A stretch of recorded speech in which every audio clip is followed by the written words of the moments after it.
Operation നുംകോറിൽ പിടിച്ചെടുത്ത car വിട്ടുകിട്ടാൻ കസ്റ്റംസിന് Dulquer Salman അപേക്ഷ നൽകി. ഹൈക്കോടതി നിർദ്ദേശത്തെ തുടർന്നാണ് ദുൽഖർ അപേക്ഷ നൽകിയത്.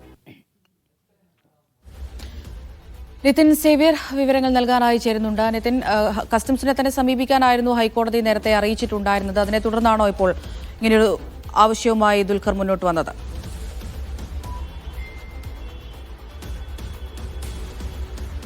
ഓപ്പറേഷൻ നുംഖുറുമായി ബന്ധപ്പെട്ട് നടൻ ദുൽഖർ സൽമാന്റെ 3 വാഹനങ്ങളായിരുന്നു കസ്റ്റംസ് പിടിച്ചെടുത്തത്. അതിൽ മൂന്നാമതായി പിടിച്ചെടുത്ത സുഹൃത്തിന്റെ വീട്ടിൽ നിന്നും പിടിച്ചെടുത്ത ഡിഫൻഡർ വാഹനം വിട്ടു നൽകണമെന്നാവശ്യപ്പെട്ടായിരുന്നു ദുൽഖർ നേരത്തെ ഹൈക്കോടതിയെ സമീപിച്ചത്. ഈ ദുൽഖറിന്റെ ഹർജിയിൽ ദുൽഖറിന്റെ ആവശ്യത്തിൽ വാദപ്രതിവാദങ്ങൾ കേട്ട ശേഷമായിരുന്നു ഇത്തരത്തിൽ കസ്റ്റംസിന്റെ തന്നെ അപ്പലേറ്റ് അതോറിറ്റിയെ സമീപിക്കാൻ ഹൈക്കോടതി നിർദ്ദേശം നൽകിയത്. ആ നിർദ്ദേശത്തിന്റെ അടിസ്ഥാനത്തിലാണ് ദുൽഖർ സൽമാൻ ഇപ്പോൾ കസ്റ്റംസ് അഡീഷണൽ കമ്മീഷണർക്ക് ഇത്തരത്തിൽ അപേക്ഷ നൽകിയിരിക്കുന്നത്. തന്റെ വാഹനം വിട്ടു നൽകണമെന്ന് ആവശ്യപ്പെട്ട്. ഇതിൽ രൂക്ഷമായ വിമർശനം കസ്റ്റംസിന് ഹൈക്കോടതിയിൽ നിന്ന് ഏൽക്കേണ്ടി വന്നിരുന്നു.